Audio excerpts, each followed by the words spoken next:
একটা রহস্যময় বাক্স বহু বছর ধরে একজন ব্যক্তির কাছে ছিল। বাক্সটার গায়ে ছিল জটিল নকশা আর চিহ্ন, যেগুলো বুঝতে সে বারবার ব্যর্থ হয়েছে। অবশেষে একদিন তার কন্যা কৌতূহলবশত বাক্সটা ঘুরিয়ে ঘুরিয়ে দেখল। আশ্চর্যভাবে নকশাগুলো একসাথে মিলতেই বাক্সটা খুলে গেল। ভেতরে ছিল এক প্রাচীন সাধনার গোপন নথি। সেই লেখা পড়ে লোকটার চোখ জ্বলে উঠল। সে বহুদিন ধরেই এমন এক শক্তির খোঁজ করছিল, যা তাকে কারো উপর নির্ভরশীল না করে তুলবে। সে দরজা বন্ধ করে নিজেকে ঘরে বন্দি করল। গভীর রাতে নিঃশব্দে শুরু হলো তার সাধনা। হঠাৎ তার শরীর জুড়ে এক তীব্র আলো ছড়িয়ে পড়ল। মনে হলো তার ভেতরে নতুন শক্তি জেগে উঠেছে। সে মনে মনে ভাবল, এবার আর কাউকে ভয় পাওয়ার দরকার নেই, এবার আর কারো কাছে মাথা নত করতে হবে না। কিন্তু আনন্দ বেশিক্ষণ স্থায়ী হল না। তার মুখে ধীরে ধীরে অদ্ভুত রঙের দাগ ফুটে উঠল।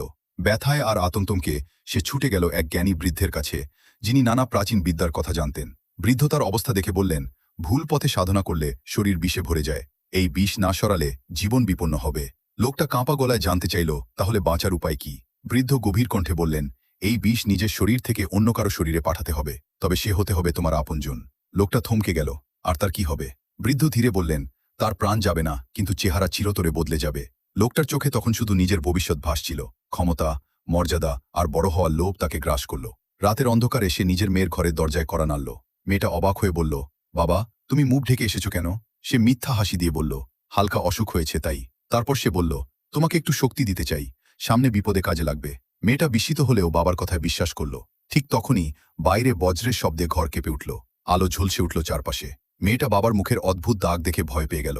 বাবা বলল, কিছু না, সামান্য সমস্যা। মেয়েটা পালাতে চাইলে সে তার হাত চেপে ধরল। মুহূর্তের মধ্যে নিজের শরীরের সমস্ত বিষ সে মেয়ের শরীরে ঠেলে দিল। কিছুক্ষণ পর মেয়েটা অচেতন হয়ে পড়ল।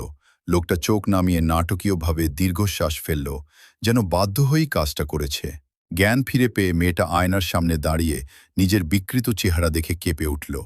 সে বিশ্বাস করতে পারল না যে মানুষটাকে সে সবচেয়ে বেশি ভরসা করত, সেই মানুষটাই তার জীবন বদলে দিয়েছে। ভাঙা হৃদয়ে সে বাইরে বেরিয়ে এলো। চারদিকে নীরবতা, অচেনা অন্ধকার। চোখ ভরা কান্না নিয়ে সে মনে মনে বলল, এইভাবে সব শেষ হতে পারে না, আমি দুর্বল নই। ঠিক তখনই দূর থেকে এক অচেনা মানুষের ছায়া ধীরে ধীরে তার দিকে এগিয়ে এলো। আর এখান থেকেই শুরু হয় এক নতুন অজানা গল্প।